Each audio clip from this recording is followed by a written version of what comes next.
Sekeres Price from the historic Wall Center. Our guest is Jon Shannon, the most famous man from all over British Columbia. His podcast, 100% Hockey, and of course, former executive producer of Hockey Night in Canada. But what I love about this is I hear birds chirping in the background at the golf course. Jon Shannon, you're giving us an Augusta moment here.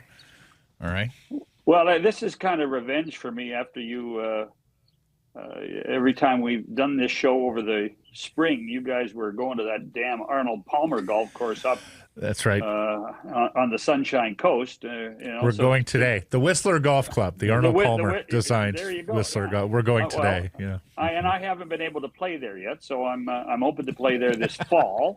Hopefully on a gratis opportunity from my friends Sekeres and Price. Yeah, I think we can arrange that. Awesome that you're going to be here in town in the fall. Love to have you here. Just submit the application when we send it to you, and exactly. We'll process it. Yeah, I know. I probably won't be allowed to bring my cell phone either, right? Is that one of the rules? No. You can bring a cell phone. Just don't get chatty in the middle of the course. You have the village for that. Every time I play golf on Tuesday, I have to talk to Sekeres. That's right. Exactly. You have to interrupt the round. And by the way, give our best to Jack Armstrong, who you're playing with. Tell him hello from us. Our first chance to talk to you since the Dakota Joshua trade, John. What did you make of that? A little bit surprised, to be honest. I was a Joshua fan, but I was, maybe I was trying to remember what Dakota was before he had his cancer and the rehab after that. Looking at the numbers from the season on his return, they weren't great. And perhaps that there is a better way to spend the money. It's funny here in Toronto. There's lots of discussion about how Joshua, who, by the way, was a Leaf draft pick years and years and years ago, might be part of that change in the DNA in Toronto. But for the Canuck perspective, I do wonder if there has to be something bigger on how to spend that money between now and perhaps the start of camp. Yeah, and has to be at center ice, too. It has to be at center ice. It has to be at center ice.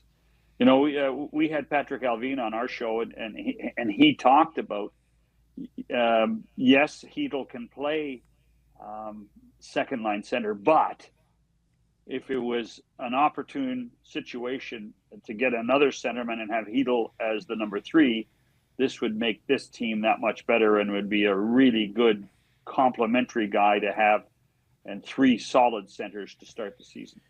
So for the subsequent deal, do you feel like there's any urgency for the rest of the summer, or do you see who's desperate cap-wise in September? What do you think is the most likely scenario there? I tell you what, I do not get a sense of urgency around the league right now at all. Mm-hmm. Perhaps people are taking time off. I mean, hunting and pecking to find general managers these days is rather fascinating. Half of them are on holidays and the other half don't want to answer the phone. So from that perspective, I suspect once we get into August, when staffs are back, when there's a lot more discussion, we might hear more. But you know what? I'm now thinking, Blake, late August, early September for something like this, after people look at the books and look where their cap is and how much relief they have and how much relief they need. And that will probably be the time when we're going to see a few more trades than I think we all anticipated to have trades, and they just haven't happened. I just don't think people are in any hurry right now. We're going to go over one of the trade candidates here in a second because there is a little bit of reporting on Marco Rossi in Minnesota. But first, John, man, we're 3 weeks into free agency. I did a bit of a deeper dive this morning on Jack Roslovic, and I've seen him connected to Boston, Colorado, Columbus, Seattle, Toronto, Vancouver, and Washington. It's a pretty and that's not by all means comprehensive. Like, I may have missed some reporting connecting them to other teams. That's a pretty robust market to have 7 different teams at minimum who are kicking tires. Why is he not signed yet? What's the holdup here? I think it's a bit of fool's gold. I think if you look at what Roslovic is and has been, there is great skill. Whether it be in Winnipeg or Columbus, Carolina. But really, in the end, I think that people get disappointed in what they have and what they see. I have. It's not a question of being a fan or not being a fan, but you have to put a guy like Roslovic in the right role. He's not a top 6 forward. He's not.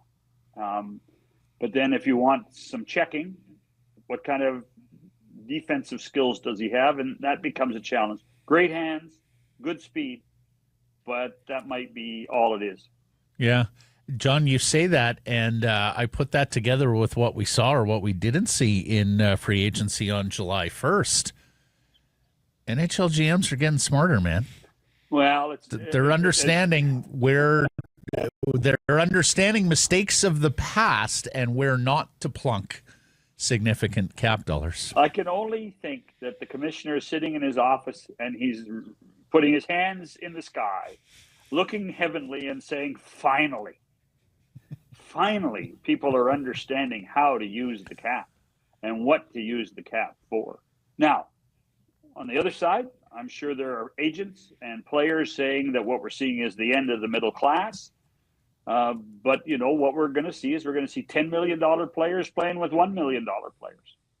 And that's what's going to happen. And so it's almost, Maddie, it's almost like that 18-year-old kid that hangs around the draft. And he actually might be better not being drafted at all after the 7th round. And then he can pick and choose where he goes. And I think that there are going to be guys like Roslovic, again, mid to late August, we'll get an opportunity to have a couple of teams knocking at the door, and he'll be able to, in a short term, on a 1-year deal, have a chance to prove what he's worth.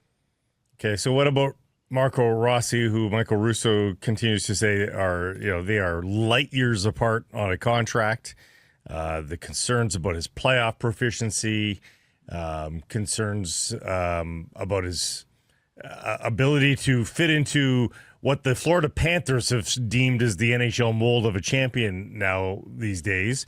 And it seems like what Russo is saying is that they're almost daring him to sign an offer sheet to re-engage here. Do you feel like Marco Rossi's a worthwhile investment? I mean, I don't think the Canucks have the space for him now. They'd have to move another body to make that happen.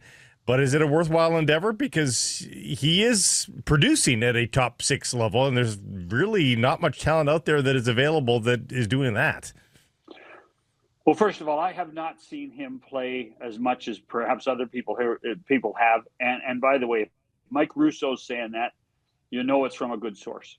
And so from that perspective, if this is the messaging that the team is trying to get out into the marketplace about Marco Rossi to rethink what he wants, then that's an interesting concept. I think the question becomes, Blake, is he worth the risk? And so the answer is, I think anybody with that much talent is worth the risk if you feel strongly enough that you can make him play the way you want, and then you're not tied to him too long. So what's the offer sheet's not an extended deal. It's got to be a short-term deal. And I don't think with the Canucks, with the style of players they have in Hedl and Pettersson at that position, I'm not sure that Rossi, you want somebody like that in that second position as well. So I'd be lukewarm on Marco Rossi. I mean, a guy like Hedl might have to be what's going the other way. I mean, Bill Guerin needs an NHL player, needs a guy that can preferably play center. I mean, if they're willing to bring in some damaged goods, I mean, you need somebody to go the other way in that trade. Yeah, but I mean, if maybe it isn't a trade, maybe it is an offer sheet. Who knows? I mean, let's remember, the offer sheets last summer, the Broberg and Holloway offer sheets weren't until the middle of August. Right.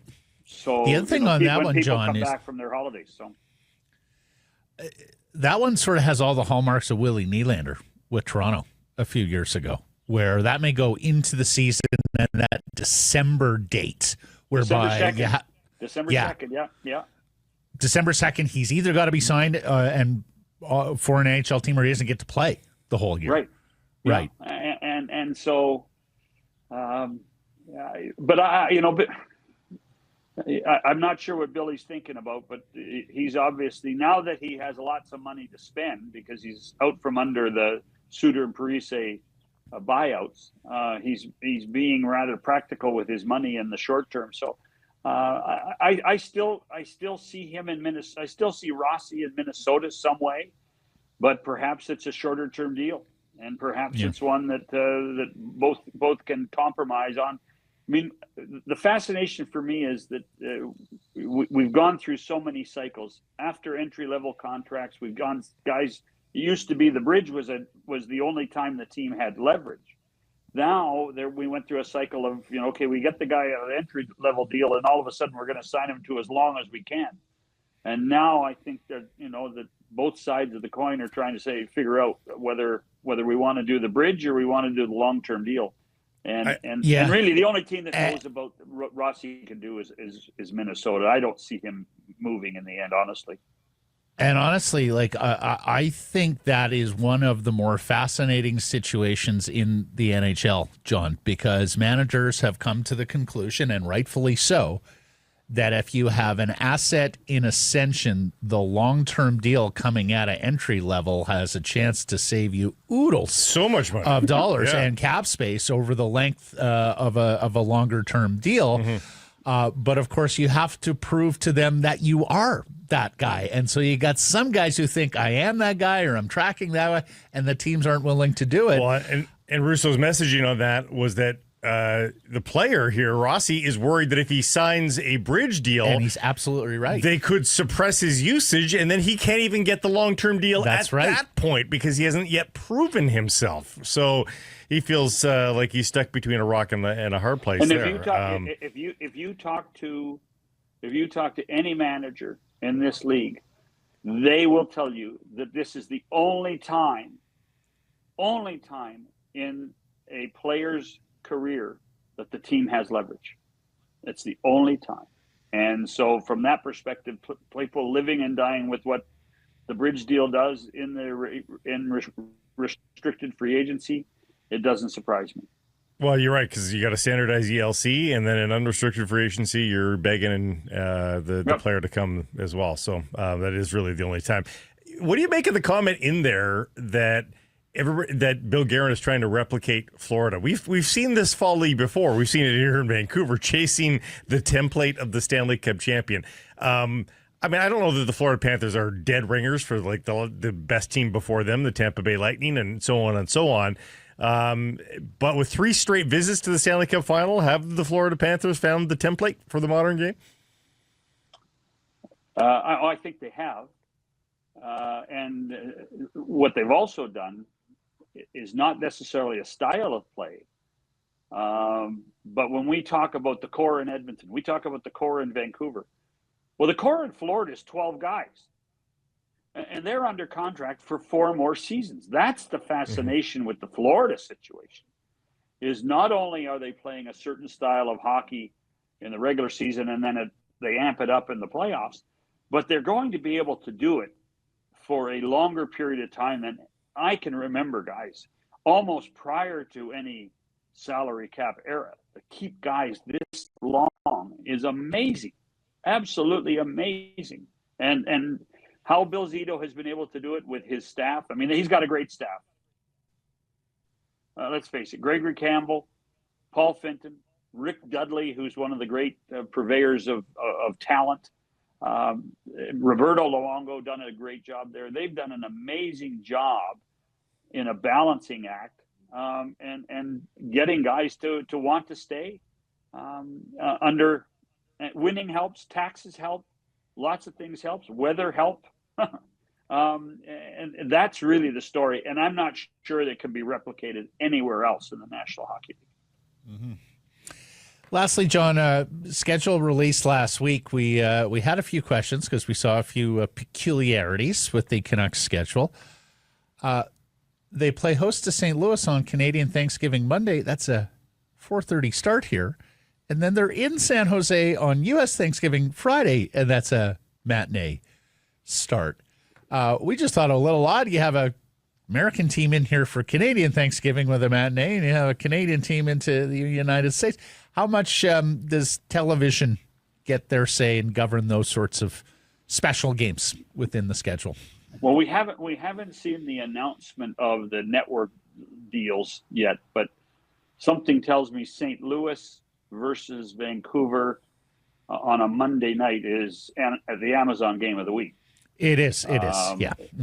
So that makes sense to me, and let's face it. I think from an Amazon perspective, the Canucks would be the second most popular team on the Canadian market.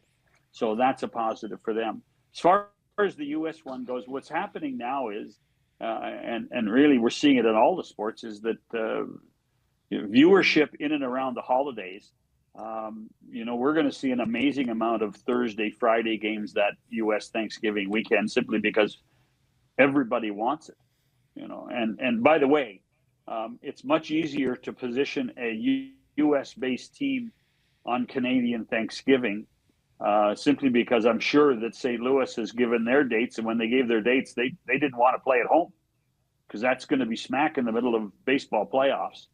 Yep. So you got a team that in the Cardinals that will demand all the attention, and then it'll be the Blues that'll be on the road for that first part of the season. We'll let you get back to the golf course, fairways, and greens.